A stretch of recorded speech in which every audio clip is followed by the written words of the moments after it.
अस्सलाम वालेकुम स्टूडेंट्स, कैसे हैं आप सब। इस क्लास में हम रिवाइज करेंगे चैप्टर नंबर 5 जिसका नाम है इंफॉर्मेशन सिस्टम। इंफॉर्मेशन सिस्टम का मतलब होता है कि एक ऐसा प्रोसेस जिसमें इंसान इंटरेक्ट करता है टेक्नोलॉजी के साथ एक एनवायरनमेंट के अंदर और इंफॉर्मेशन को मेंटेन कर रहा होता है। तो इंफॉर्मेशन सिस्टम में आपके पास तीन चीजें आ जाती हैं। पीपल प्लस टेक्नोलॉजी आईटी, और आपके पास आ जाता है ऑर्गेनाइजेशन। ऑर्गेनाइजेशन कह लें, इन्वायरमेंट कह लें, या फिर सिस्टम कह लें, बात एक ही है। ठीक है, तो यहाँ तीन चीज है, किसी सिस्टम के तहत ये काम चल रहा होता है, इंफॉर्मेशन को मेंटेन किया जा रहा था, called information system. Information technology on the contrary क्या होता है कि वो टेक्नोलॉजी, वो पीस ऑफ टेक्नोलॉजी या वो इक्विपमेंट जो क्या करता है, जो इंफॉर्मेशन को मेंटेन करता है, कॉल्ड इंफॉर्मेशन टेक्नोलॉजी। इसमें आपके पास आ जाती है कंप्यूटर टेक्नोलॉजी, इसमें आपके पास आ जाती है टेलीकम्युनिकेशन टेक्नोलॉजी, इसमें आपके पास आ जाती है नेटवर्किंग टेक्नोलॉजी। तो इंफॉर्मेशन सिस्टम क्या है? Information system is people working, sorry, people interacting with technology, working in an environment to manage information is called information system. IT, any electronic device or a piece of technology to maintain information is called information technology। यहाँ पे information technology की definition मैं आपको पहले भी बता चुका हूँ, बहुत सिंपल है। इंफॉर्मेशन टेक्नोलॉजी, इंफॉर्मेशन सिस्टम, वो पीस ऑफ टेक्नोलॉजी या वो कोई इलेक्ट्रॉनिक डिवाइस जो कि इंफॉर्मेशन को मेंटेन करके दे, इज कॉल्ड इंफॉर्मेशन टेक्नोलॉजी। जब लोग टेक्नोलॉजी के साथ इंटरेक्ट करते हैं किसी environment, is called information system. यहाँ पे मैं इंसान हूँ, आप लोग इंसान हैं, हम लोग टेक्नोलॉजी से इंटरेक्ट कर रहे हैं। मैं लैपटॉप से पढ़ा रहा हूँ, आप लोग लैपटॉप मोबाइल फोन से पढ़ रहे होगे, सही है। तो यहाँ पे हमारे पास नेटवर्क भी है, हमारे पास सॉफ्टवेयर भी है जूम का। तो हम क्या करें, एक इन्वायरमेंट के अंदर, एक क्लासरूम इन्वायरमेंट के अंदर, एक सिस्टम के अंदर, आईटी स्कूल ऑफ फाइनेंस के अंदर क्या कर रहे हैं, हम इंफॉर्मेशन को मेंटेन कर रहे हैं, इसको इंफॉर्मेशन सिस्टम। ये जो लैपटॉप है, मैं ऐसे छोड़ के चले जाऊंगा जब क्लास को, तो लैपटॉप यहीं पे रह जाएगा, तो ये क्या रह जाएगा, सिर्फ एक इंफॉर्मेशन टेक्नोलॉजी जगह एक पीस ऑफ टेक्नोलॉजी होगा। ठीक है, आई होप ये बात आपको समझ आ गई हो। इसके बाद ये कुछ इंपॉर्टेंट पैराग्राफ्स हैं, है बहुत जेनरिक लेकिन इंपॉर्टेंट है। कि कह रहे हैं कि हम एक ऐसी दुनिया में रह रहे हैं जहां पे टेक्नोलॉजी इंक्रीज करती चली जा रही है, जो कि सिर्फ अपॉर्चुनिटीज नहीं बल्कि चैलेंजेस भी लेकर आ रहे हैं। पहली लाइन बता दी मैंने आपको। इसके बाद लिखा है कोई भी बिजनेस वो कंपेटिटिव एडवांटेज क्रिएट कर सकता है इंफॉर्मेशन टेक्नोलॉजी को इफेक्टिवली यूज करते हुए। इफेक्टिवली का मतलब क्या है कि जो उसका पर्पस है बिल्कुल एज इट इज उसी पर्पस से यूज करे। तो इस इंफॉर्मेशन टेक्नोलॉजी से क्या कर सकता है, वो कंपेटिटिव एडवांटेज क्रिएट कर सकता है, कॉम्पिटिटर के मुकाबले में उसको फायदा हो जाएगा। ये एमसीक्यू पूछा जा चुका है एडिशनल प्रैक्टिस क्वेश्चन में। ये कैसे अचीव हो सकता है, जब आप अपने बिजनेस प्रोसेसेस को एफिशिएंट कर देते हो। सर बिजनेस प्रोसेस को एफिशिएंट कैसे करेंगे? ऐसे करेंगे कि परचेजिंग, सेलिंग, ह्यूमन रिसोर्स, जितनी भी आपके पास चीजें मौजूद है आप उसको कंप्यूटराइज कर दें। आप उसको क्या करते हैं, कंप्यूटराइज कर दें। उससे क्या होगा कि आपको जो भी इंफॉर्मेशन मिलेगी वो आपको इफेक्टिव मिलेगी, इफेक्टिवली मिलेगी, एफिशिएंटली मिलेगी। आप ऑप्टिमल डिसीजन मेकिंग कर सकते हो, जिसकी वजह से आपकी ऑपरेशनल कॉस्ट कम हो जाएगी और आपको कॉस्ट बेनिफिट्स मिलना शुरू हो जाएंगे। ठीक है, लिखा हुआ है कि इन्फॉर्मेशन को हम यूज करते हैं day to day decision making के लिए, ताकि हम मल्टीपल टास्क परफॉर्म कर सकें। ये सब नाम लिखे हुए, ये टास्क हम डेली बेसिस पे परफॉर्म करते हैं। We plan things, we acquire things, we search things, we analyse things, we organise things, we organise people, we store information, we store physical commodities.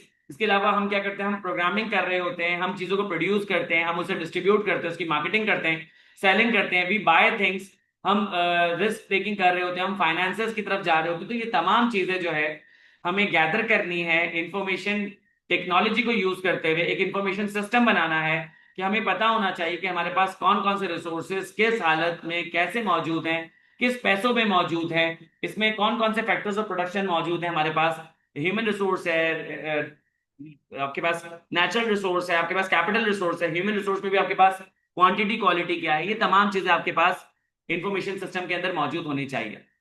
तो यहाँ पे आपके पास यूजर होता है, इंसान होता है, हार्डवेयर सॉफ्टवेयर होता है जो कि डिसीजन मेकिंग को सपोर्ट कर रहा होता है। एक इंफॉर्मेशन सिस्टम कलेक्ट करता है और प्रोसेस करता है डाटा को इंफॉर्मेशन में, जो यूजर प्रोवाइड कर रहा होता है स्ट्रेटेजिक प्लानिंग के लिए, डिसीजन मेकिंग के लिए, परफॉर्मेंस मॉनिटरिंग और प्रोडक्शन के लिए। ये वाली भी आपके पास लाइन जो है वो एजुकेशन प्रैक्टिस क्वेश्चन में आई हुई थी। ठीक है, ये जो सिस्टम होते हैं ये कंपनीज को, कंज्यूमर्स को एक्सेस देते हैं कि वो बहुत सारी इंफॉर्मेशन को हासिल करें, एक्सेस करें, और साथ ही साथ फैसिलिटेट करता है कम्युनिकेशन को मैनेजमेंट और स्टाफ के दरमियान में। इसके अलावा इंटरनल एक्सटर्नल स्टेक होल्डर्स के दरमियान भी कम्युनिकेशन हो रही होती है। तो यहाँ पे कम्युनिकेशन को भी फैसिलिटेट कर रहा होता है, इन्फॉर्मेशन को भी मेंटेन कर रहा होता है। कॉन्सिक्वेंटली यहाँ पे कंपनी को हेल्प मिलती है कि अपने रेवेन्यूज को बढ़ा सकता है, अपने एक्सपेंसेस को रिड्यूस कर सकता है। कैसे? टाइम को, पैसे को और एफर्ट्स को ऑप्टिमाइज करते हुए। ये बात कर रहा है एफिशिएंसी की। हम लोगों ने बताया था कि इंफॉर्मेशन टेक्नोलॉजी का जो पर्पस होता है वो होती है efficiency. They have also enabled new companies to compete geographically dispersed product market. यहाँ पे हम जो जियोग्राफिकली डिस्पर्स्ड प्रोडक्ट्स हैं अब उसमें भी डील कर सकते हैं with the help of e commerce. Virtually तमाम कंपनीज जो है वो कनेक्टेड हैं इंफॉर्मेशन सिस्टम के थ्रू, क्योंकि यहाँ पे हम इंफॉर्मेशन सिस्टम में अपनी इंफॉर्मेशन को स्टोर करते हैं, एक्सेस करते हैं, एनालाइज करते हैं, कम्युनिकेशन को इंप्रूव करते हैं कस्टमर के साथ, कम्युनिकेशन को इंप्रूव करते हैं एम्प्लॉइज के साथ, कम्युनिकेशन को इंप्रूव करते हैं तमाम इंटरनल एक्सटर्नल स्टेक होल्डर्स के साथ। अगर कंपनी डिटरमाइन कर रही है किस तरीके से इंफॉर्मेशन टेक्नोलॉजी को यूज करना है अपनी एफिशिएंसी को इंप्रूव करने के लिए, यहाँ पे ऑर्गेनाइजेशन क्या करती है, टेक्नोलॉजी को यूज करती है अपने एक्सपेंसेस को रिड्यूस करने के लिए, अपनी अर्निंग को इंक्रीज करने के लिए। यहाँ पे जो इन्फॉर्मेशन टेक्नोलॉजी है वो ज्यादा कस्टमर को अट्रैक्ट कर रही होती है, वो एडिशनल प्रोडक्ट ऑफर कर रही होती है, वो अपने रेवेन्यू को इंक्रीज करती है, वो अपनी अर्निंग को इंक्रीज करती है। इंफॉर्मेशन टेक्नोलॉजी में, इंफॉर्मेशन सिस्टम में इन्वेस्ट करना महंगा तो है कंपनी के लिए, तो बहुत इंपॉर्टेंट ये होता है कि आप कॉस्ट बेनिफिट एनालिसिस कर लो कि अगर आपके पास कॉस्ट कम है, बेनिफिट ज्यादा है, तो आप इन्वेस्ट करो, अदरवाइज इन्वेस्ट नहीं करो। ठीक है, तो ये तमाम चीजें जो है मैंने आपको बता दी है, पहले मैंने नहीं बताई थी, लेकिन आपने देखा बहुत जेनरिक पैराग्राफ है, एमसीक्यूज पूछे जाते हैं, प्लीज रीड कर लीजिएगा। आपके पास कंप्यूटर सिस्टम होता है, कंपोनेंट्स होते हैं, आपके पास इनपुट डिवाइसेस होती हैं, आउटपुट डिवाइसेस होती है, सेंट्रल प्रोसेसिंग यूनिट होता है, स्टोरेज डिवाइसेस होती है। इनपुट डिवाइसेस फैसिलिटेट करती हैं कि डाटा और इंफॉर्मेशन को मैं कंप्यूटर के अंदर इंट्रोड्यूस करूं। आउटपुट डिवाइसेस क्या करती हैं, जो सिस्टम में डाटा प्रोसेस हो चुका होता है उसे डिस्प्ले कर रही होती है, उसे आउटपुट के तौर पे शो कर रही होती है, एग्जिट कर रही होती है। स्टोरेज क्या करता है कि इनपुट, प्रोसेस और आउटपुट के अंदर जो चीजें होती हैं उनको स्टोर कर रहा होता है, सेव कर रहा होता है for current users, for future users. Input device क्या करता है, फैसिलिटेट करता है डाटा और इंफॉर्मेशन के इंट्रोडक्शन को सिस्टम के अंदर। आउटपुट क्या करता है, डाटा को एक्सट्रैक्ट करने में हेल्प करता है, इंफॉर्मेशन को एक्सट्रैक्ट करने में हेल्प करता है, कौन सा डाटा, कौन सी इंफॉर्मेशन जो प्रोसेस्ड हो चुकी है। सेंट्रल प्रोसेसिंग यूनिट ब्रेन है कंप्यूटर का, ये इनपुट लेता है, उसे प्रोसेस करता है और आउटपुट शो करता है रिजल्ट के तौर पे। फिर यहाँ पे क्या है, हमारे पास स्टोरेज फैसिलिटी भी होती है जिसमें हम कुछ चीजों को फ्यूचर यूज के लिए और करंट यूज दोनों के लिए हम यूज कर रहे होते हैं स्टोरेज डिवाइसेस को। कह रहा है कि कंप्यूटर हार्डवेयर जो है वो कंसिस्ट करता है खुद कंप्यूटर पे, और फिर आपके पास कुछ साइड आइटम्स होते हैं, कुछ पेरिफेरल इक्विपमेंट्स होती है, जैसे कि इनपुट, आउटपुट, स्टोरेज। कंप्यूटर में खुद सीपीयू तो होता है, मेन कंप्यूटर तो होता है, लेकिन पेरिफेरल डिवाइसेस क्या होती है, जैसे कि कीबोर्ड, जैसे कि माउस, जैसे कि हेडफोन, जैसे कि माइक्रोफोन, जैसे कि कैमरा। ये तमाम चीजें क्या आपके पास पेरिफेरल डिवाइसेस हैं। कंप्यूटर जो है वो आईटी सिस्टम को यूज करता है, और एक रेंज होती है, जैसे कि very large super computers to very small hand held computers. बहुत सारे ऑर्गेनाइजेशन में अलग अलग कंप्यूटर्स कनेक्टेड होते हैं और क्या बनाते हैं, network. There are 3 types of network, internet, intranet और एक्स्ट्रानेट। इंटरनेट यानी कि दुनिया में जितने भी कंप्यूटर्स होते हैं वो आपस में इंटरकनेक्टिविटी रखते हैं, आपस में कनेक्टेड होते हैं, दिस इज कॉल्ड इंटरनेट। तो this is called international network. फिर क्या होता है आपके पास, इंट्रानेट। इंट्रानेट का मतलब क्या होता है कि ऑर्गेनाइजेशन में हमने नेटवर्क की हुई है, ऑर्गेनाइजेशन के अंदर, ऑर्गेनाइजेशन से बाहर नेटवर्किंग नहीं जा सकती है, इंफॉर्मेशन ऑर्गेनाइजेशन से बाहर नहीं जा सकती, बाहर से इंफॉर्मेशन ऑर्गेनाइजेशन के अंदर नहीं आ सकती, दिस इज कॉल्ड इंट्रानेट। फिर आता है एक्स्ट्रानेट। एक ऑर्गेनाइजेशन का इंट्रानेट और दूसरे ऑर्गेनाइजेशन का इंट्रानेट जब आपस में कनेक्ट करते हैं, दरवाजा खोल देते हैं एक दूसरे के लिए, तो एक दूसरे के लिए वो एक्स्ट्रानेट हो जाते हैं। मेरा इंट्रानेट किसी और के लिए एक्स्ट्रानेट हो जाएगा अगर मैं उसको एक्सेस दे दूं, उसका इंट्रानेट मेरे लिए एक्स्ट्रानेट हो जाएगा अगर वो मुझे एक्सेस दे दे। ग्लोबलाइजेशन में बिजनेस एनवायरनमेंट के अंदर क्या हुआ है कि पोर्टेबल लैपटॉप कंप्यूटर की डिमांड काफी बढ़ गई है। लैपटॉप जो है वो ऑर्गेनाइजेशन के कंप्यूटर नेटवर्क के साथ कनेक्ट होता है, तो यहाँ पे इंटरनेट बन जाता है, रिमोटली एक्सेस कर सकते हैं, वाईफाई और फोन लाइन से उसको कनेक्ट कर सकते हैं। लेकिन कुछ ऑर्गेनाइजेशंस ऐसी होती है जो कि इंट्रानेट यूज करती हैं, जो कि वो सिस्टम जो कि इंटरनेट की तरह लगता और दिखता है, लेकिन ये सिर्फ एम्प्लॉयज के लिए अवेलेबल होता है। इनपुट डिवाइस में आपके पास कीबोर्ड आ जाएगा। कीबोर्ड सस्ता होता है, कीबोर्ड कॉमन होता है। कीबोर्ड आपके पास कॉमन इस तरीके से होता है कि कीबोर्ड आपको अलग से भी मिल जाएगा।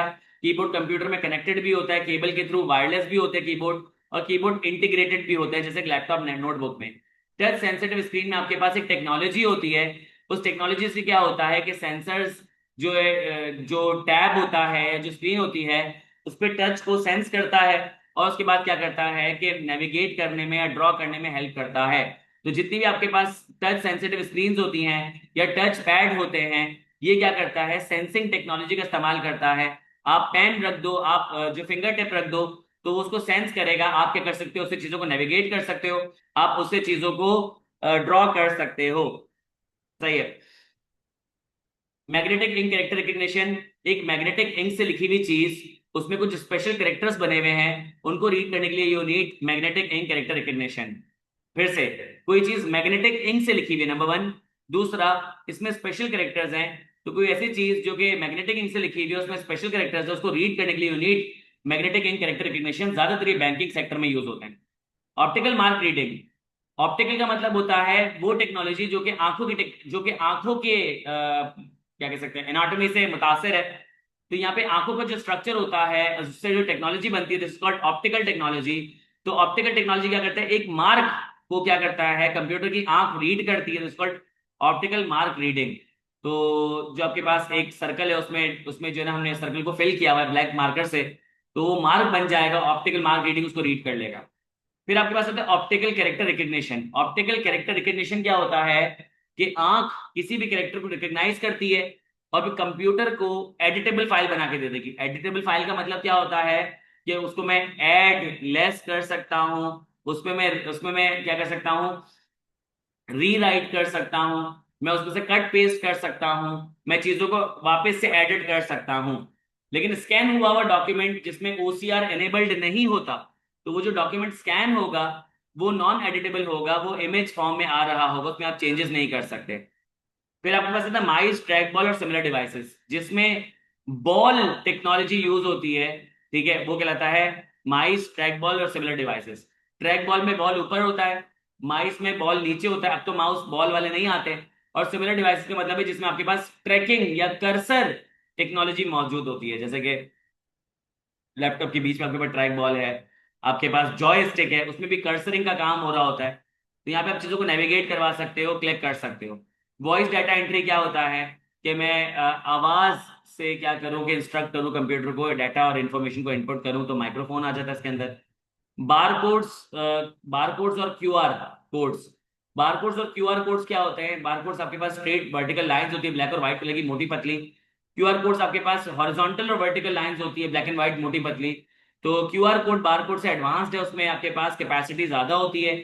इलेक्ट्रॉनिक पॉइंट ऑफ सेल, वो पॉइंट ऑफ सेल जो कि कंप्यूटराइज्ड है, उसमें ज्यादातर बारकोड रीड और क्यूआर कोड रीडर यूज होते हैं। सही है। फिर आपके पास आ जाता है डिजिटल कैमरा। डिजिटल कैमरा क्या करता है कि सिस्टम में इनपुट करता है इमेजेस को और वीडियोस को। The higher the quality of image and videos are, the higher the file size will be. File का साइज डिपेंड करता है quality of image and videos पे। ये इसके बेनिफिट्स और लिमिटेशंस है, प्लीज इनको रीड कर लीजिएगा, बहुत आसान है, मैंने ज्यादा लंबा नहीं किया इसको। आउटपुट डिवाइसेस, आपके पास मॉनिटर होता है, डिस्प्ले आपको कंप्यूटर स्क्रीन पे बना के देता है। प्रिंटर, इसका जो डिस्प्ले होता है तो वो कंप्यूटर स्क्रीन पे नहीं आता, बल्कि वो पीस ऑफ पेपर पे आता है। तो मॉनिटर बंद हो जाएगा तो डिस्प्ले चले जाएगा, तो मॉनिटर का डिस्प्ले टेम्पररी है। लेकिन प्रिंटर का जो डिस्प्ले वो परमानेंट है, एक दफा प्रिंट हो गया तो प्रिंट हो गया, वो गायब नहीं होगा कंप्यूटर बंद होने की वजह से। प्रोजेक्टर जो है उसका भी डिस्प्ले जो है वो टेम्पररी होता है। तो प्रोजेक्टर और मॉनिटर की सिमिलैरिटी क्या है, दोनों का जो डिस्प्ले है वो टेम्पररी होता है। तो सर मॉनिटर और प्रोजेक्ट में डिफरेंस क्या है? मॉनिटर का जो डिस्प्ले है वो अपनी स्क्रीन पर होता है, प्रोजेक्टर का जो डिस्प्ले है किसी एक्सटर्नल स्क्रीन पर होता है। सही है, प्रोजेक्टर का जो डिस्प्ले किसी एक्सटर्नल स्क्रीन पर होता है, मॉनिटर का जो डिस्प्ले है वो अपनी स्क्रीन पर होता है। मॉनिटर का भी टेम्परेरी डिस्प्ले है, प्रोजेक्टर का भी टेम्परेरी डिस्प्ले है, प्रिंटर का परमानेंट डिस्प्ले है। स्पीकर और हेडसेट जो है आपके पास आउटपुट डिवाइस होता है। स्पीकर से हम वो साउंड सुनते हैं जो कि माइक से हमने किसी ने रिकॉर्ड किया था। स्टोरेज डिवाइस को भी अक्सर हम क्या करते हैं, आउटपुट डिवाइस के तौर पर यूज कर सकते हैं। मैंने यूएसबी में फिल्म डाउनलोड की, टीवी पे लगाए और वो फिल्म देख ली, तो फिल्म आउटपुट है, तो स्टोरेज डिवाइस क्या करेगा, आउटपुट पे काम करेगा। 4 किस्म की स्टोरेज डिवाइसेज होती है, primary, secondary, tertiary, offline. Primary storage के बारे में अपने फिंगर टिप पे बातें गिनो। पहली बात, शहादत की उंगली उठाओ, पहली बात कि ये इंटरनल मेमोरी होती है। पहली बात, ये इंटरनल मेमोरी होती है। दूसरी बात, ये सेकेंडरी स्टोरेज से फास्ट होती है। पहली बात, ये इंटरनल मेमोरी होती है। दूसरी बात, ये एक्सटर्नल स्टोरेज से तेज होती है, सेकेंडरी स्टोरेज से तेज होती है, फास्टर होती है। तीसरी बात, ये कंप्यूटर के साइड बाय साइड चल रही होती है। तीसरी बात, ये कंप्यूटर के साइड बाय साइड चल रही होती है। ये जो लिखा है ना टेम्पररी स्टोरेज, ये गलत लिखा है, ये जहालत शो कर रही है।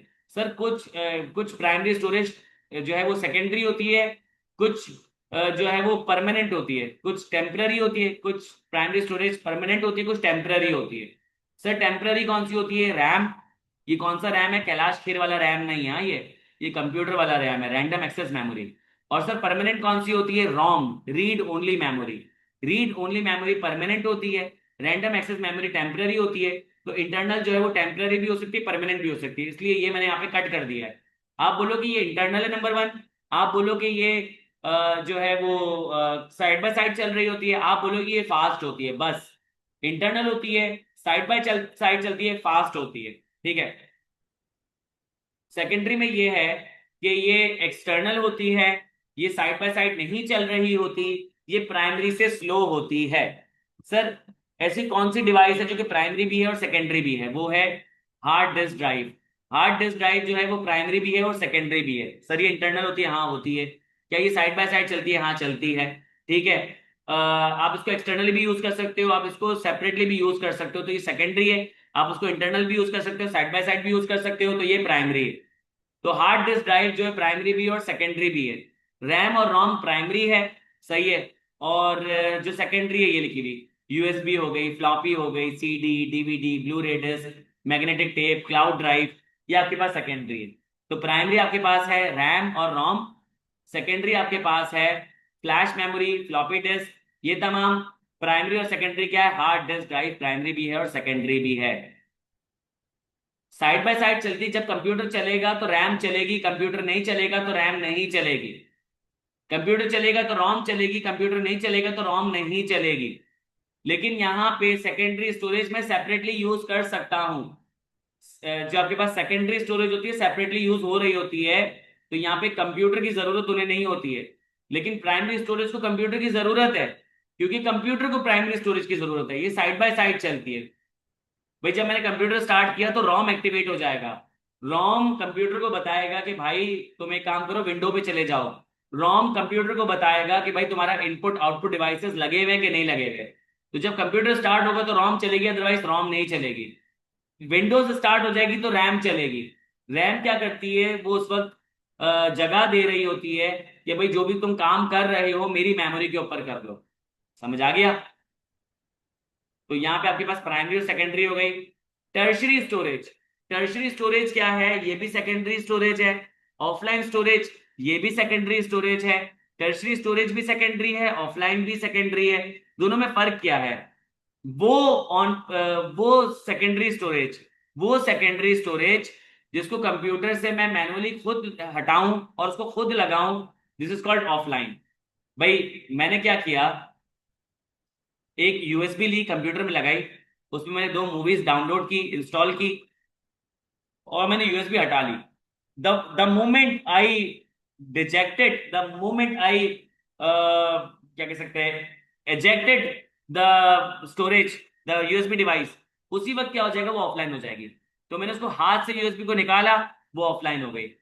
इसी तरीके से मेरे पास हार्ड ड्राइव मौजूद थी, वो फुल हो गई, मैंने हाथ से निकाल के दूसरी हार्ड ड्राइव लगा दी। जैसे ही मैंने पुरानी वाली हार्ड ड्राइव निकाली, वो ऑफलाइन स्टोरेज हो गई। ऑफलाइन स्टोरेज वो स्टोरेज होती है जिसको आप हाथ से लगाते हो, हाथ से निकालते हो। जैसे ही मैंने सीडी रोम से सीडी निकाली, तो वो क्या हो जाएगी, ऑफलाइन स्टोरेज हो जाएगी। टर्शरी स्टोरेज क्या होती है? इसको इंसान मैनुअली अटैच और डिटैच नहीं करता है, कंप्यूटर इसे अटैच डिटैच करता है रोबोटिक मैकेनिज्म से। रोबोटिकली, सिस्टमेटिकली कंप्यूटराइज्ड वे में उससे क्या किया जाता है, माउंट और डिसमाउंट किया जाता है। माउंट का मतलब होता है लगाना, डिसमाउंट का मतलब होता है हटाना। This is called tertiary storage. भाई मैंने कंप्यूटर में एक ड्राइव लगाई हुई है, मैंने कंप्यूटर को बोल दिया इसको यूज नहीं करो, तो कंप्यूटर उसको पावर नहीं भेजेगा। तो उसने क्या किया है, ऑटोमेटिकली उसको डिसमाउंट किया हुआ है। फिर मैंने कंप्यूटर को कहा कि जैसे ही जो मेन स्टोरेज है वो 50% भर जाए, तो डाटा मेरी जो दूसरी स्टोरेज है, मेन स्टोरेज के अलावा जो स्टोरेज लगी हुई है उसके अंदर ट्रांसफर कर देना।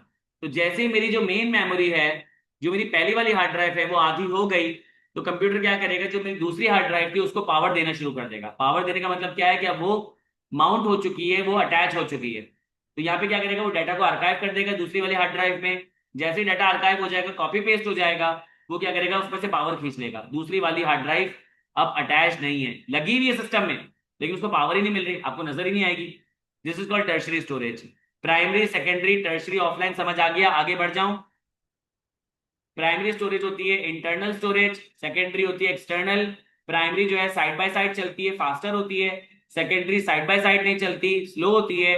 टर्शियरी और ऑफलाइन जो है वो सेकेंडरी स्टोरेज ही है। जब डिवाइस को खुद निकालोगे, खुद लगाओगे, तो दिस इज ऑफलाइन। और जब कंप्यूटर उसको निकालेगा, लगाएगा, दिस इज टर्शियरी। आगे बढ़ जाते हैं। इंफॉर्मेशन टेक्नोलॉजी, इंफॉर्मेशन सिस्टम में तुम्हें बता चुका हूं। इंफॉर्मेशन टेक्नोलॉजी आपके पास वो कंप्यूटर और टेलीकम्युनिकेशन डिवाइसेस होती हैं जो इंफॉर्मेशन को मेंटेन करती हैं, यानी कि उसको स्टोर, रिट्रीव, ट्रांसमिट और मैनिपुलेट करती है। इंफॉर्मेशन सिस्टम आपके पास वो कंप्यूटर्स होते हैं, वो कॉम्प्लीमेंट्री नेटवर्क ऑफ सॉफ्टवेयर और हार्डवेयर के कंप्यूटर होते हैं, जो कि क्या करते हैं, लोग उनको यूज करते हैं ऑर्गेनाइजेशन में, ताकि वो इंफॉर्मेशन को मेंटेन कर सके। Called information system. ठीक है। फिर आपके पास सिस्टम की डेफिनेशन मैंने आपको बताया, सिस्टम क्या है, सेट ऑफ इंटरेक्टिंग कंपोनेंट्स। वो सेट ऑफ कंपोनेंट्स जो आपस में इंटरेक्ट करते हैं, ऑपरेट करते हैं किसी पर्पस को अकम्प्लिश करने के लिए। सिस्टम के आपके पास कुछ एलिमेंट्स मौजूद है, goal, input, process, output, environment, boundary. एक पर्पस होना चाहिए सिस्टम का, विदाउट पर्पस सिस्टम सिस्टम नहीं होगा, क्योस होगा। फिर आपने एक सिस्टम बना लिया, अब हम लोगों ने सिस्टम बनाया है कि हम PRC5 की वर्कशॉप करेंगे। वी सेट अ गोल। उसके बाद हम क्या कर रहे हैं कि मैं आपको इनपुट दे रहा हूं, हम उसे प्रोसेस कर रहे हैं, आप आउटपुट करके बता दो जी सर क्लियर है। एक इन्वायरमेंट, एक बाउंड्री है। इन्वायरमेंट क्या है, इन्वायरमेंट ये है कि तुम्हारे जो घर में मैच चल रहा होगा, तुम्हारा ध्यान वहां जा रहा होगा, तुम डिस्ट्रैक्ट हो रहे होगे। तो यहाँ पे इन्वायरमेंट जो है वो सिस्टम को क्या करता है, इन्फ्लुएंस करता है। सिस्टम जो है वो इन्वायरमेंट को इन्फ्लुएंस कर रहा होता है। सिस्टम इन्वायरमेंट को कैसे इन्फ्लुएंस करता है, अब तुम लेक्चर ले रहे हो तो तुमने चीख लगाई होगी कि यार आवाज कम करो, मैं क्लास में कॉन्सेंट्रेट नहीं कर सकता। तो यहाँ पे तुम सिस्टम, और सिस्टम ने क्या किया, इन्वायरमेंट को वो क्या इंटरफेयर किया, और कहा कि भाई जो है आवाज कम करो, तो इन्वायरमेंट क्या करेगा, अपनी आवाज कम कर लेगा। सही है। तो यहाँ पे आपने क्या किया, सिस्टम ने इन्वायरमेंट को, इन्वायरमेंट ने सिस्टम को इन्फ्लुएंस किया। बाउंड्री क्या होती है, आपने बोला भाई बहुत मैच की आवाज आ रही है, एक काम कर तो दरवाजा बंद करता हूँ, और जो है वो दीवार पे ना मैं तकिए लगा देता हूँ, और जो है वो मैं और बहुत सारी चीजों से दीवार को कवर कर लेता हूँ, ताकि जो मुझे आवाज बिल्कुल भी नहीं आए। तो आपने क्या किया, एक बाउंड्री लगा दी, अब सिस्टम और इन्वायरमेंट अलग अलग हो चुका है। तो इन्वायरमेंट होगा तो बाउंड्री नहीं होगी, बाउंड्री होगा तो इन्वायरमेंट नहीं होगा। इन्वायरमेंट क्या, जिसमें इन्वायरमेंट होता है सिस्टम में, वो ओपन सिस्टम कहलाता है, जिसमें इन्वायरमेंट नहीं होता वो क्लोज सिस्टम कहलाता है। क्लोज सिस्टम वो सिस्टम होता है जिसमें इन्वायरमेंट का सिस्टम पे, सिस्टम का इन्वायरमेंट पे कोई इफेक्ट नहीं होता है। रियल लाइफ में इसकी एग्जाम्पल ना होने के बराबर है। एक एग्जाम्पल हो सकती है साइंटिफिक एक्सपेरिमेंट की, वो मैं अच्छे से एक्सप्लेन कर चुका हूं, मैं यहाँ पे एक्सप्लेन नहीं करूंगा। ओपन सिस्टम जो है वो इन्वायरमेंट से इंटरेक्ट करता है, तो इन्वायरमेंट सिस्टम को, सिस्टम इन्वायरमेंट को इफेक्ट कर रहा होता है। सही। जितने भी बिजनेसेस हैं, सोशल और इंफॉर्मेशन सिस्टम या एजुकेशन सिस्टम है, वो तमाम एग्जाम्पल है ओपन सिस्टम की। सिस्टम अडेप्टेबिलिटी, सिस्टम अडेप्ट कर जाते हैं, ओपन सिस्टम अडेप्ट कर जाते हैं। डिटर्मिनिस्टिक सिस्टम, डिटर्मिनिस्टिक सिस्टम ऐसे सिस्टम होते हैं जिसमें प्री डिटरमाइंड रूल्स होते हैं, पहले से रूल्स बता दिए जाते हैं। तो उसका मतलब है कि यहाँ पे ऑपरेशंस प्रिडिक्टेड होंगे, और फिर गिविंग प्रिडिक्टेबल आउटपुट्स, तो यहाँ पे प्रिडिक्टेबल आउटपुट्स दिए जाएंगे। भाई मैंने रूल्स बना दिए, लोगों ने रूल्स को फॉलो किया, जिन्होंने फॉलो किया उनको फायदा हो गया, जिन्होंने फॉलो नहीं किया उनको नुकसान हो गया। कुछ ऐसी चीजें होंगी जो रूल में नहीं लिखी होंगी, तो जब ऐसी कोई चीजें आ जाएंगी तो मैं क्या करूंगा, रूल को चेंज कर दूंगा। सही है। तो इसका मतलब है कि डिटर्मिनिस्टिक सिस्टम में फ्लेक्सिबिलिटी है, लेकिन बहुत कम फ्लेक्सिबिलिटी है। प्रोबेबिलिस्टिक सिस्टम चलता है कि मैं फ्यूचर इवेंट को प्रोबेबिलिटी असाइन कर देता हूँ कि यार इसके होने के चांसेस 50% है, ना होने के चांसेस 50% है, होने के चांसेस 70% है, ना होने के चांसेस 30% है। यहाँ पे इनका बिहेवियर जो है वो प्रेडिक्ट करना आसान नहीं है। जैसे जैसे हम आगे की तरफ बढ़ते हैं, प्रोबेबिलिटी चेंज होना शुरू हो जाती है। बिजनेस की तमाम एग्जांपल्स प्रोबेबिलिस्टिक सिस्टम की एग्जांपल है, इसमें अडेप्टेबिलिटी थोड़ी सी बढ़ जाती है। सबसे ज्यादा अडेप्टेबल सिस्टम है सेल्फ ऑर्गेनाइजिंग साइबरनेटिक सिस्टम। ये खुद से अपने आप को चेंज कर रहा होता है, बहुत कॉम्प्लेक्सिटीज होती हैं, कंटिन्यूसली चेंज हो रहा होता है, एनवायरनमेंट के इंटरेक्शन से चेंज हो रहा होता है। ऐसे सिस्टम को कंप्यूटराइज नहीं कर सकते क्योंकि ये हैविली रिलाय करता है लोगों के इंटरेक्शन पे। फिर आपके पास आ रहा है कंट्रोल सिस्टम। अच्छा, कंट्रोल सिस्टम इज समथिंग जो कि थोड़ा सा बच्चों को परेशान करता है। मैं क्या करूंगा, इसको रीड करके समझाऊंगा। देखो, कंट्रोल बहुत इंपॉर्टेंट होता है इंफॉर्मेशन सिस्टम के लिए। The two main types of control are open and closed loop control. Information system को कंट्रोल करना बहुत इंपॉर्टेंट है। दो किस्म के कंट्रोल होते हैं, एक होता है ओपन लूप कंट्रोल, एक होता है क्लोज्ड लूप कंट्रोल।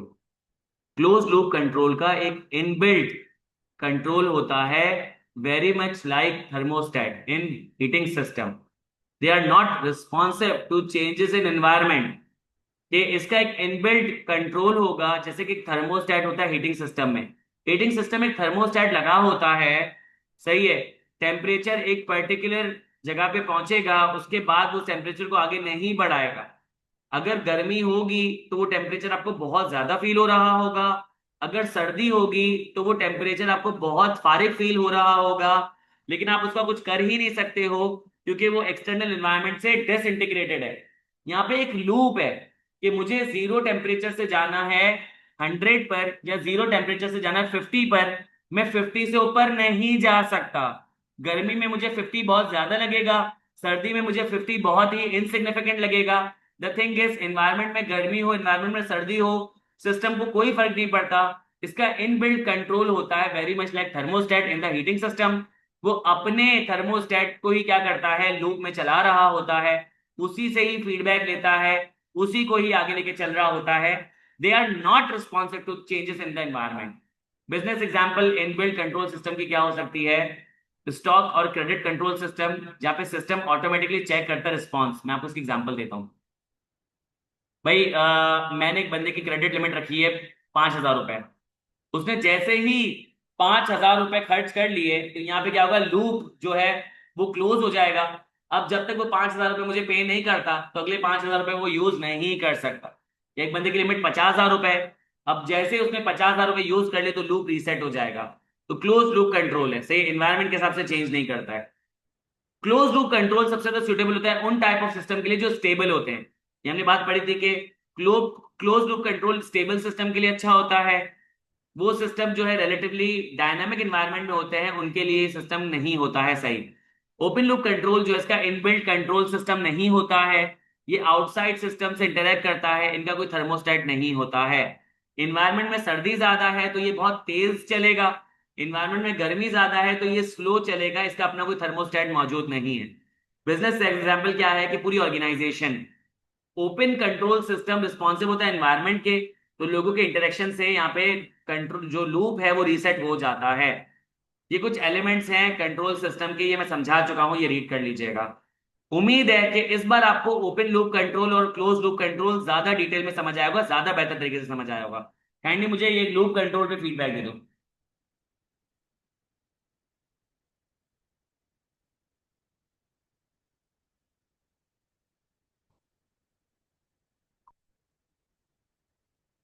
जबरदस्त। अब बात करते हैं की एलिमेंट्स की इंफॉर्मेशन सिस्टम की। सैयद कौन है, एक मिनट, नाम नजर नहीं आ रहा मुझे। सैयद मुदस्सिर कह रहे हैं, नहीं सैयद मुदस्सिर नहीं कह रहे, सैयद जुहेब कह रहे हैं कि सर मुझे वो ओपन लूप कंट्रोल डिवाइस कर दें। ओपन लूप कंट्रोल क्या करता है, उसका इनबिल्ट कंट्रोल नहीं होता है। यहाँ पे हम आउटसाइड द सिस्टम से हम क्या करते हैं, इंफॉर्मेशन ले रहे होते हैं। आउटसाइड द सिस्टम से इंफॉर्मेशन कैसे लेते हैं, मैंने तुम्हें बताया कि यहाँ पे ये खुद से अपने आप को एडजस्ट नहीं करता। यहाँ पे इसको एक इनपुट दे दिया जाता है, उस पे ये रन कर रहा होता है। तो यहाँ पे आप इसको देखो कि जो ओपन लूप कंट्रोल होता है वो इन्वायरमेंट को देखता है, इन्वायरमेंट में देखता है कि भाई यहाँ पे इन्वायरमेंट में जो है वो सर्दी ज्यादा है, तो वो क्या करेगा, इन्वायरमेंट के हिसाब से तेज चलना शुरू हो जाएगा। जब वो देखेगा कि इन्वायरमेंट में गर्मी ज्यादा है तो वो स्लो चलना शुरू हो जाएगा, वो इन्वायरमेंट से इंटरेक्ट करेगा। क्लोज लूप कंट्रोल इन्वायरमेंट से इंटरेक्ट नहीं करेगा। यहाँ पे वो क्या करेगा कि जो थर्मोस्टेट है उसने उसको जो बता दिया कि भाई मुझे इस टेम्परेचर तक पहुंचना है, उस टेम्परेचर पे पहुंच जाएगा। तो उस टेम्परेचर पे पहुंच गया, सर्दियों में मुझे टेम्परेचर कम लग रहा है, गर्मी में मुझे टेम्परेचर ज्यादा लग रहा है, उसको सर्दी गर्मी से फर्क नहीं पड़ेगा, वो अपने हिसाब से चलेगा। तो ओपन लूप कंट्रोल और क्लोज लूप कंट्रोल, उम्मीद है समझ आ गया होगा। की एलिमेंट्स क्या होते हैं इंफॉर्मेशन सिस्टम के? डाटा। डाटा क्या होता है कि जो आपके पास इंफॉर्मेशन, जो जो जो आपके पास नॉलेज होती है वो रॉ फॉर्म में होती है, डाटा होती है। जब नॉलेज आपके पास प्रोसेस फॉर्म में चली जाए तो वो इन्फॉर्मेशन बन जाती है। यूजेबल फॉर्म में हो तो इन्फॉर्मेशन, नॉन यूजेबल फॉर्म में हो तो डाटा। डेटाबेस क्या होता है? बहुत सारा डाटा आपके पास किसी फाइलिंग सिस्टम पर होता है, और वो फाइलिंग सिस्टम इलेक्ट्रॉनिक होगा क्योंकि हम कंप्यूटर सिस्टम पढ़ रहे हैं। तो इलेक्ट्रॉनिक फाइलिंग सिस्टम जो होगा, जिसमें मैं क्या करता हूँ, नई नई डाटा को लगाते रहता हूँ, तो पेजेस पे पेजेस लगाते रहता हूँ, दिस इज कॉल्ड डेटाबेस। वो जो पेजेस मेरे पास लग चुके हैं उनको मैनेज करना, नए पेजेस लगाना, उनको स्टोर करना, उनको रीअरेंज करना, उनको ऑर्गेनाइज करना, उनको फिल्टर करना, उनको सिलेक्ट करना, उनको ऐड करना, लेस करना, चेंज करना, रिट्रीव करना, डेटाबेस मैनेजमेंट सिस्टम होता है।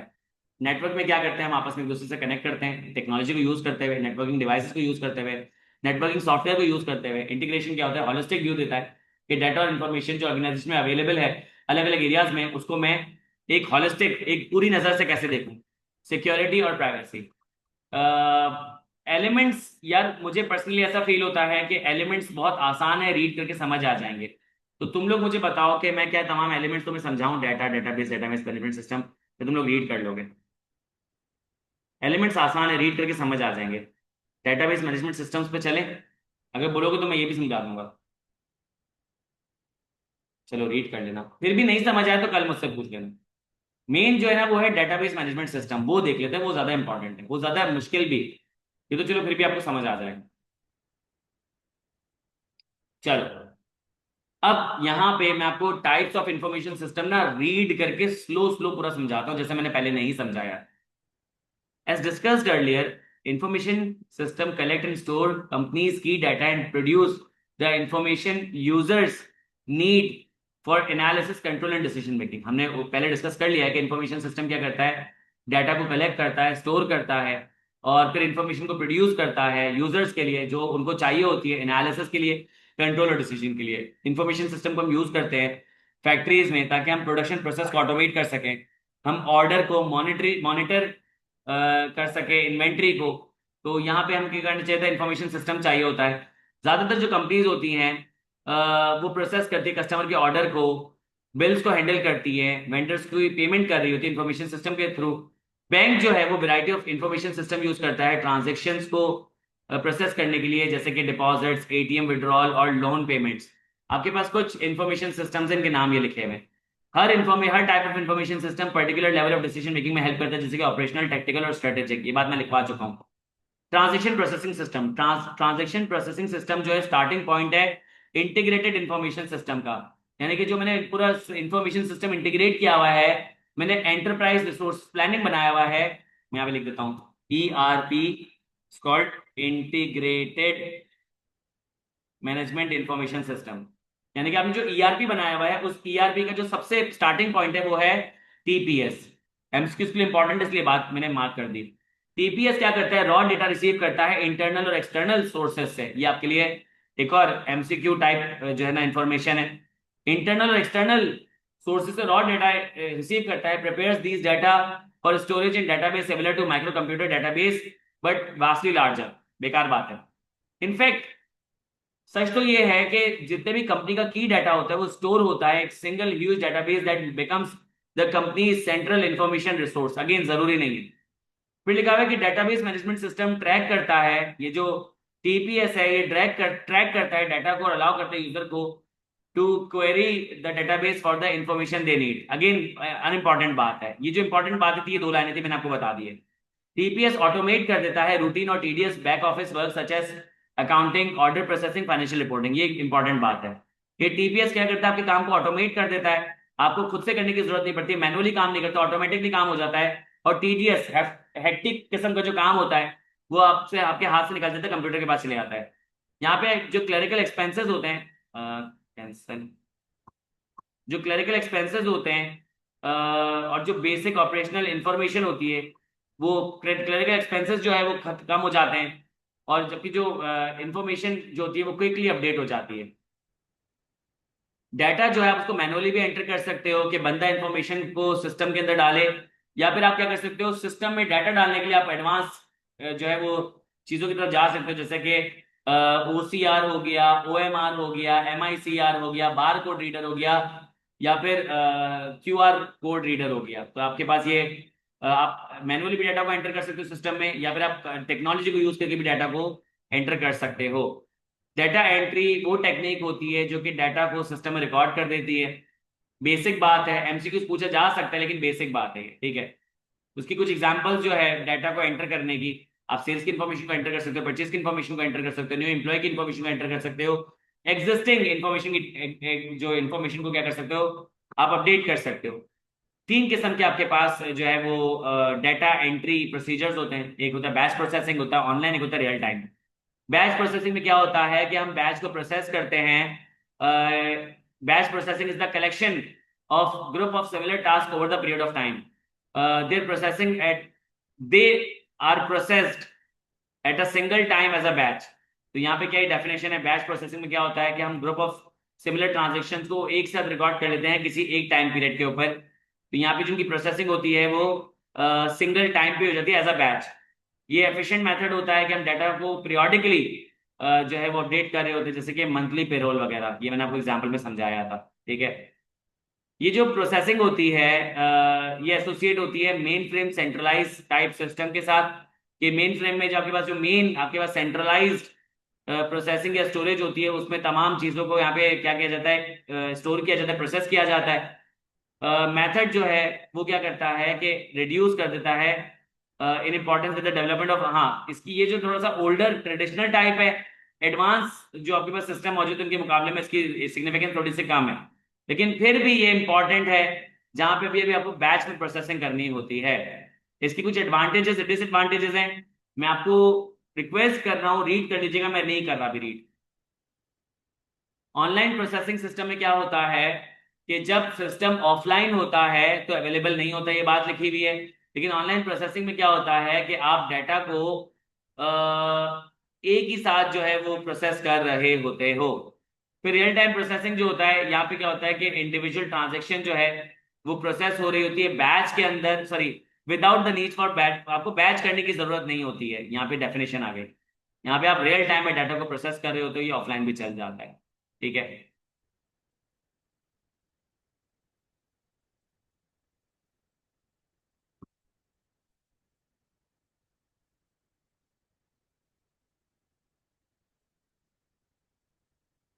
मुदस्सिर का सवाल है सर बैंक रियल है या ऑनलाइन। देखो बैंक एक पूरा बैंक जो है वो रियल और ऑनलाइन नहीं हो सकता। बैंक में ट्रांजैक्शन प्रोसेसिंग, बैंक में बैच भी होता है, बैंक में रियल भी होता है, बैंक में ऑनलाइन भी होता है। भाई काउंटर पे जब मैं खड़ा होकर कुछ काम करवाऊंगा तो वो रियल काम होगा, रियल टाइम होगा। जब मैं ATM जाऊंगा तो वो ऑनलाइन होगा। और जब बैंक में मैंने क्रेडिट फैसिलिटीज ली होंगी तो उसका मतलब ये है कि वो मेरी ट्रांजेक्शन को प्रोसेस करेगा जब महीना पूरा हो जाएगा। समझ आई बात।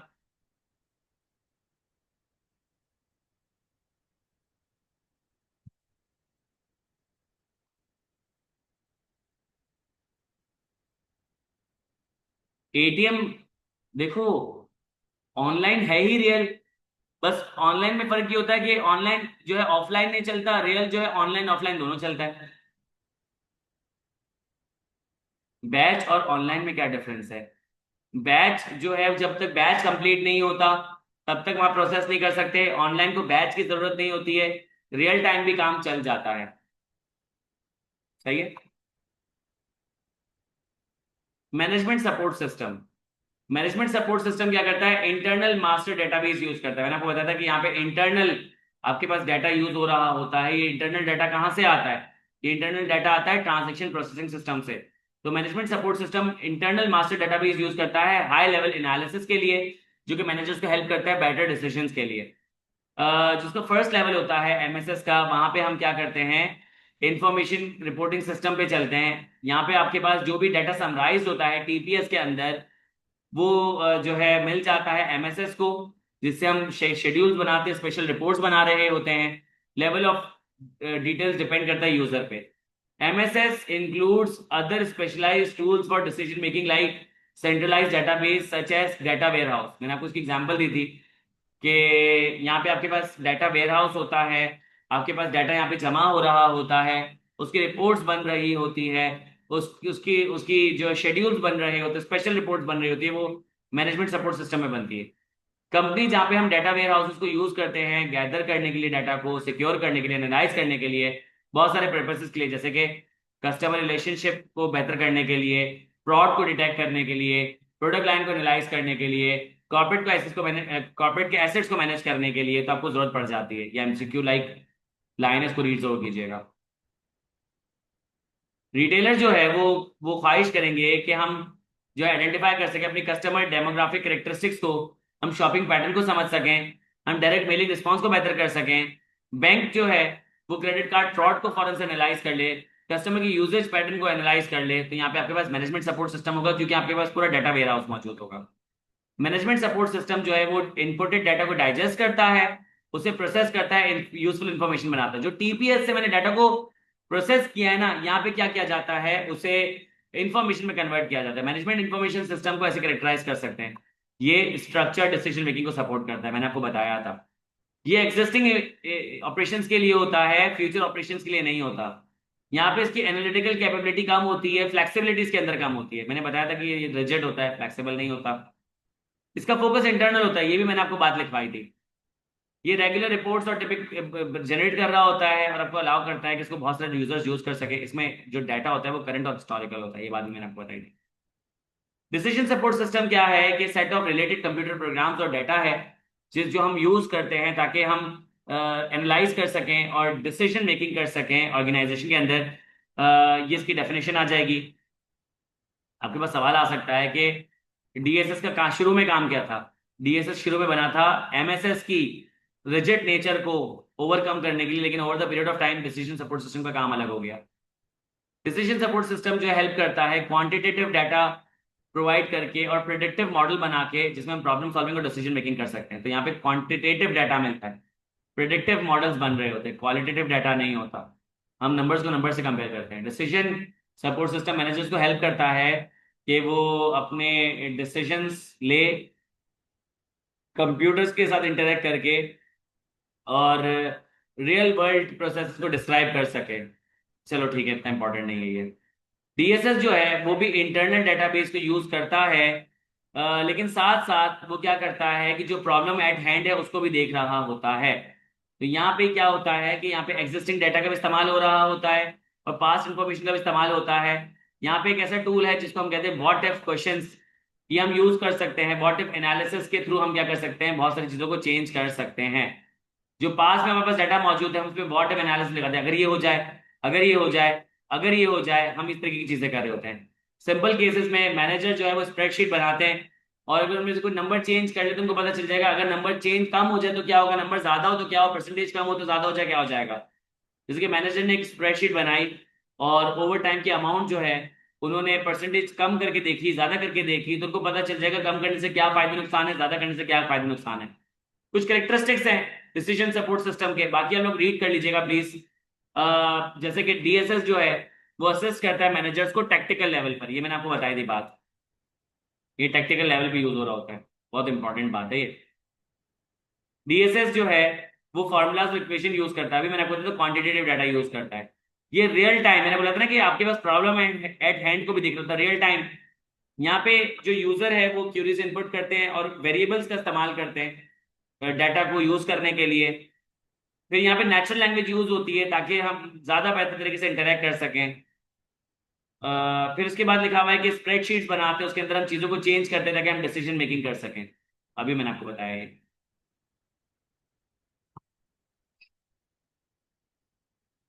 डीएसएस इंटरनल डाटा भी लेता है, एक्सटर्नल डाटा भी लिखा देता है। देखो यहाँ पे क्या लिखा हुआ है, प्रॉब्लम एट हैंड। यहाँ पे क्या लिखा हुआ है, रियल टाइम सिस्टम। भाई देखो, इंटरनल डाटा जो टीपीएस से हासिल हुआ है ये सिस्टम में मौजूद है, लेकिन जो इसके अंदर मैं चेंजेस कर रहा हूं ये एक्सटर्नल चेंजेस है ना, कहीं लिखी भी तो नहीं थी, ये तो मैं खुद से चेंजेस कर रहा हूं। यार वो फला कंपनी में जो ओवर टाइम मिलता है वो 150% मिलता है, हमारे यहाँ जो ओवर टाइम मिलता है वो मिलता है 120%। अगर मैं इसको 150% करके देखूं तो क्या आंसर आएगा। तो ये जो डाटा आया है ये एक्सटर्नल आया है ना, हमारे पास तो 120 है। अब समझ आया एक्सटर्नल डाटा के बारे में। Executive information system, executive information system DSS ही होता है, लेकिन यहाँ पे हम क्या करते हैं कि इंडिविजुअल एग्जीक्यूटिव के हिसाब से उसको कस्टमाइज कर रहे होते हैं। ये जो सिस्टम है आपको स्पेसिफिक इंफॉर्मेशन देते हैं स्ट्रेटेजिक डिसीजन के लिए, आगे स्ट्रेटेजिक डिसीजन।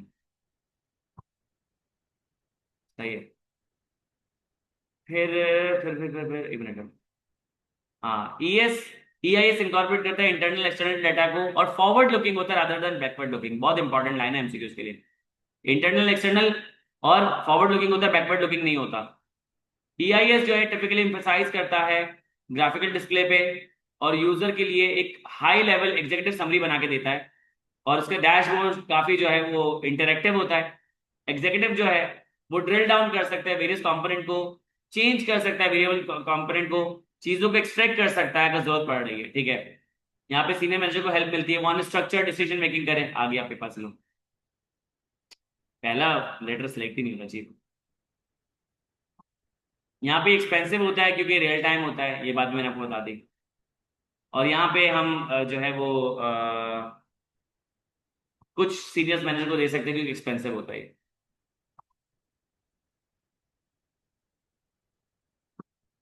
ठीक हो गया। एक्सपर्ट सिस्टम जो है कंप्यूटर प्रोग्राम होता है जो सिमुलेट करता है जजमेंट और बिहेवियर ऑफ अ ह्यूमन और an organization that has expert knowledge और experience in a particular field.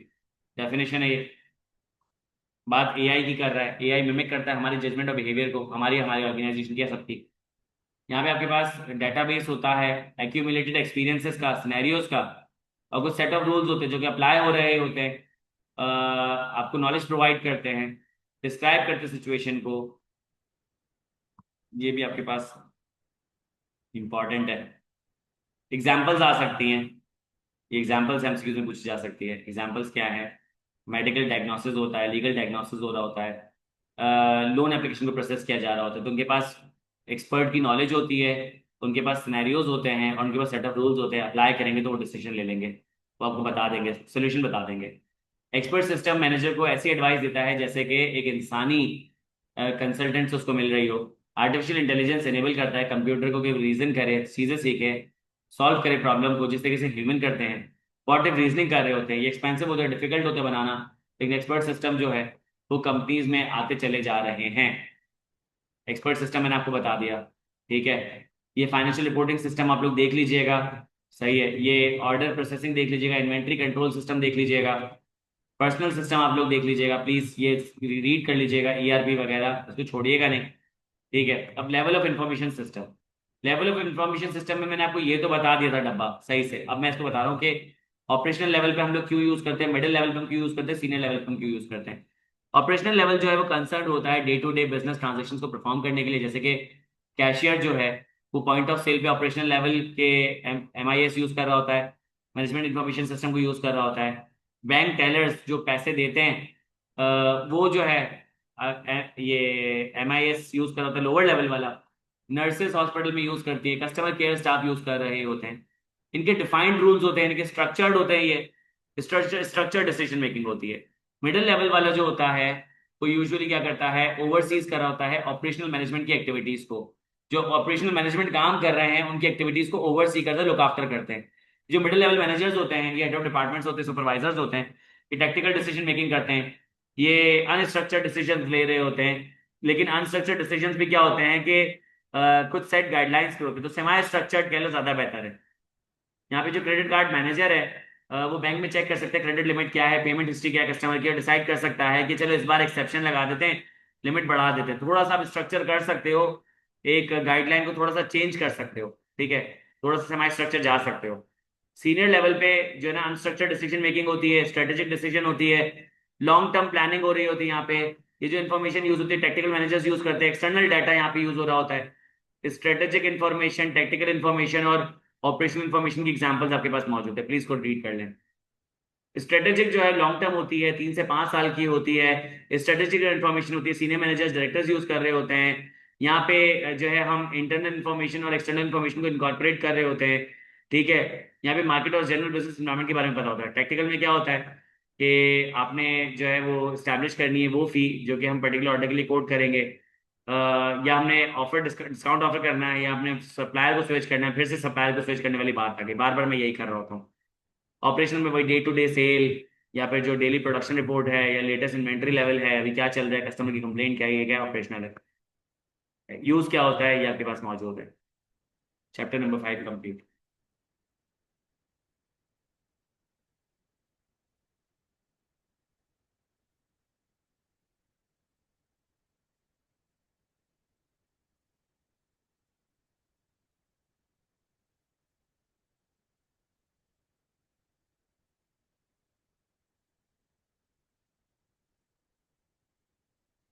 समझ आ गया?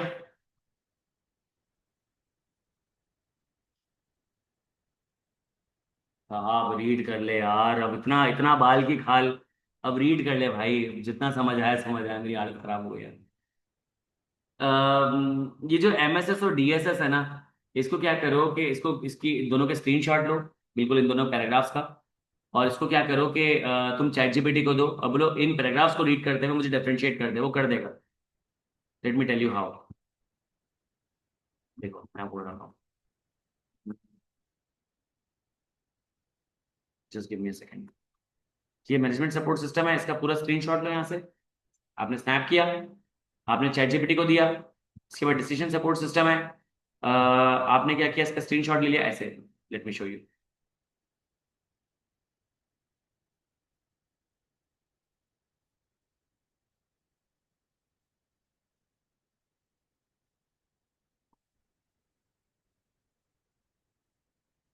ये आपने इसका स्नैप लिया, और आपने क्या किया कि दोनों को दे दिया वहां पे, चैट जीपीटी को दोनों पिक्चर्स लगा के दी, और बोला कि भाई इसी पैराग्राफ, इसी दोनों कंटेंट को जो है वो पढ़ते हुए मुझे दोनों को बहुत ईजिएस्ट लैंग्वेज में डिफरेंशिएट कर दे। तो आपको डिफरेंशिएट कर दे तो do me a favour, group में वॉइस नोट डाल के ना बच्चों को समझा दूँ।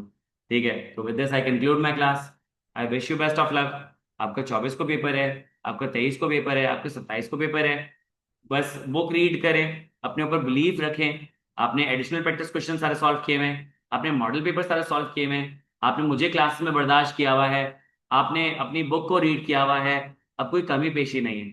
अल्लाह ताला से दुआ करें कि आपके हक में चीज़ें बेहतर हो, आप पेपर पास कर जाएं। अपनी तैयारी करें, परेशान नहीं हो, इंशाल्लाह आपका पेपर पास हो जाएगा।